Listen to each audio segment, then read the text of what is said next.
Hello എൻ്റെ എല്ലാ കൂട്ടുകാർക്കും പുതിയൊരു വീഡിയോയിലേക്ക് സ്വാഗതം. അപ്പോൾ എല്ലാവരും സുഖമായിട്ടിരിക്കുന്നു വിചാരിക്കുന്നു. ഞാനിവിടെ സുഖമായിട്ടിരിക്കുന്നു കേട്ടോ. അപ്പോൾ ഇന്നൊരു ചെറിയ സെയിൽ വീഡിയോ ആണ്. ഡാലിഗേൻ്റെ പ്ലാന്റ്സ് ആണ് കേട്ടോ സെയിലിനുള്ളത്. അതൊരു കോംബോ ആയിട്ടാണ് കൊടുക്കുന്നത്. അപ്പോൾ തംബ്നെയിൽ നിങ്ങൾ കണ്ടിട്ടുണ്ടാവും, 150 രൂപേൻ്റെ ഒരു കോംബോയാണ് കേട്ടോ. അപ്പോൾ ഈ ഒരു കോംബോയിൽ 3 പ്ലാന്റ് ആണ് കേട്ടോ ഉണ്ടാവുക. ഒന്നിലും പൂക്കളില്ല, ഇലേൻ്റെയും തണ്ടിൻ്റെയും ഒക്കെ വ്യത്യാസം നോക്കിയിട്ടാണ് കേട്ടോ നമ്മൾ പ്ലാന്റ്സ് അയക്കുന്നത്.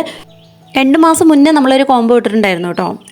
അതിൽ കുറേ പേർക്ക് നമ്മളന്ന് തൈകൾ അയച്ചു കൊടുത്തിട്ടുണ്ടായിരുന്നു. അത്യാവശ്യം വലിപ്പമുള്ള തൈകളൊക്കെ ആയിരുന്നു കേട്ടോ കിട്ടിയപ്പോൾ കുറേ പേര് ഹാപ്പി ആയിരുന്നു. ഇതിൽ കുറച്ച് പേർക്ക് അയച്ചു കൊടുത്തിട്ട് റിട്ടേൺ വന്ന പ്ലാന്റ്സ് ഉണ്ടായിരുന്നു കേട്ടോ. അന്ന് നമ്മൾ നട്ട് വെച്ച പ്ലാന്റ്സ് ഒക്കെയാണ് കേട്ടോ ഇന്നിപ്പോൾ ഈ മുളച്ച് നല്ല പൂത്ത് നിൽക്കുന്നത്. കിഴങ്ങുള്ള പ്ലാന്റ്സ് എല്ലാം മുളച്ച് വന്നു. നമ്മളെല്ലാം തന്നെ നിലത്തേക്കാണ് കേട്ടോ നട്ട് കൊടുത്തത്. ഒരു തവണ നമ്മൾ നിലത്ത് നട്ട് കൊടുത്താൽ വീണ്ടും വീണ്ടും അതിങ്ങനെ മുളച്ച് വന്നുകൊണ്ടിരിക്കും. ഓരോ മഴ കഴിയുമ്പോഴും മുളച്ച് വരും. എന്നിട്ട് നിറയെ ഇതുപോലെ പൂവാകും. ഇനിയിപ്പോൾ ഒരു വേനലാകുമ്പോൾ വീണ്ടും ഇതങ്ങ് കരിഞ്ഞ് പൂവൊക്കെ കഴിഞ്ഞ് അങ്ങ് പോവും. പിന്നെ ഇതിങ്ങനെ മുളച്ച് വരും. അതുകൊണ്ട് നിലത്ത് നടുന്നതാണ് നല്ലത് കേട്ടോ. ഈ വെള്ളം കെട്ടി നിൽക്കുന്ന സ്ഥലത്ത് നടരുത് കേട്ടോ. നമ്മളെ മുറ്റത്തിൻ്റെയൊക്കെ ആണെങ്കിലും നല്ല നിരപ്പുള്ള സ്ഥലത്ത് അല്ലെങ്കിൽ ഇച്ചിരി ഉയർച്ചയുള്ള സ്ഥലത്തൊക്കെ നടാൻ നോക്കുക. ഒരു താഴ്ചയിൽ നമ്മൾ ഈ വെള്ളം കെട്ടിക്കിടക്കുന്ന ആ ഒരു അവിടെ അങ്ങനെ നടരുത്. അങ്ങനെ നടുന്ന സമയത്ത് ഈ കിഴങ്ങ് ചീഞ്ഞു പോകാൻ സാധ്യതയുണ്ട്. അപ്പം നിലത്ത് നടുവാണെങ്കിലും ഇച്ചിരി ഉയർന്ന് വെള്ളം കെട്ടി നിൽക്കാത്ത സ്ഥലത്ത് തന്നെ നടാൻ നോക്കണേ. ഇതെൻ്റെ വീട്ടിലുള്ള ഒരു ഡാലിക ചെടിയാണ്. ഇത് അന്ന് കർണാടകയ്ക്ക് അയച്ചൊരു പ്ലാന്റാണ്. നബീസ എന്ന് പറയുന്ന ഒരു ചേച്ചിക്കാണ് കേട്ടോ ഈ ഒരു പ്ലാന്റ് ഞാൻ അയച്ചിരുന്നത്.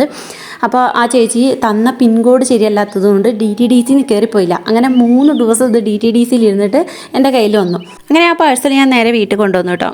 കയറി പോവാത്തത് കൊണ്ട് ആ ചെടിക്ക് ഒത്തിരി വാട്ടെന്ന് പറയാനില്ല, എന്ന ചെറിയ രീതി വാടുകയൊക്കെ ചെയ്തു. അന്ന് നട്ട് വെച്ചിട്ട് പിന്നെ അങ്ങനെ വലിയ പൂവൊന്നും വിരിഞ്ഞില്ല കേട്ടോ, അങ്ങ് പോയി. അത് കഴിഞ്ഞ് ഈ മഴയത്താണിപ്പോൾ ഇതാ തളിർത്ത് നല്ലോണം പൂത്ത് ഒക്കെ നിൽക്കുന്ന കേട്ടോ. നല്ല ഭംഗിയുണ്ട്. 2 കളറുണ്ട്. 3 ഉണ്ടായിരുന്നു, അതിലൊന്നിങ്ങനെ പടർന്നു പോയി. ഇത് പറഞ്ഞപ്പോഴൊരു ഒരു കാര്യം കൂടെ പറയട്ടെ. അപ്പോൾ നിങ്ങൾ ഡാലിക വാങ്ങി നട്ട് കഴിഞ്ഞിട്ട് ചെറിയ ഇപ്പം കിഴങ്ങുള്ള ചെടിയാണെന്നുണ്ടെങ്കിൽ ആ ഒരു ചെടി പോയാലും പിന്നെയും തളിർത്ത് വരും. അപ്പോൾ ഈ തളിർത്ത് വരുന്ന സമയത്ത് നിങ്ങൾ കോല് വെച്ച് കൊടുത്ത് അതിനെ കെട്ടി സപ്പോർട്ട് ചെയ്ത് കൊടുക്കണം കേട്ടോ. ചാഞ്ഞ് പോയിട്ടുണ്ടെങ്കിൽ പിന്നെ ആ ചെടി ഒരു രസമല്ല കാണാൻ, പൂക്കൾ കാണാൻ.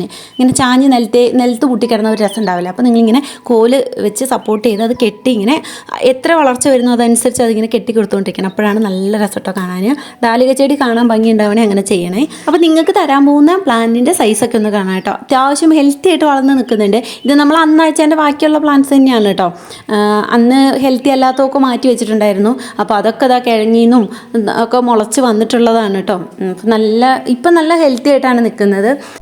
ഇപ്പോൾ എനിക്ക് തോന്നുന്നു നിങ്ങൾ വാങ്ങുകയാണെന്നുണ്ടെങ്കിൽ നിങ്ങൾക്ക് ഈ ഒരു മഴയൊക്കെ കഴിയുമ്പോഴത്തേക്കും ഒരു സെപ്റ്റംബർ മാസമൊക്കെ ആകുമ്പോഴേക്കും നിറയെ പൂക്കളായിട്ട് നിൽക്കും കേട്ടോ നിങ്ങളുടെ ഡാലിക ചെടി.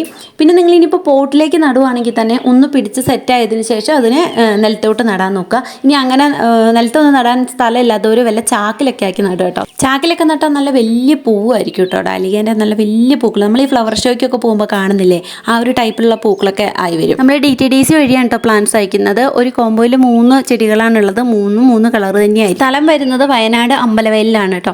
ഇനി നമ്മൾ കഴിഞ്ഞ വീഡിയോയിൽ 3 പേർക്ക് പ്ലാന്റ്സ് ഫ്രീ ആയിട്ട് കൊടുക്കുന്നത് പറഞ്ഞിരുന്നു. അപ്പോൾ അവരുടെ കമൻറ്റുകൾ നമ്മളിവിടെ കാണിക്കുന്നുണ്ട് കേട്ടോ. അപ്പോൾ ഈ 3 പേരും അഡ്രസ്സും അതുപോലെ ഫോൺ നമ്പറും പിൻകോഡ് DTDCൻ്റെ പിൻകോഡ് തരാൻ മറക്കരുത് കേട്ടോ.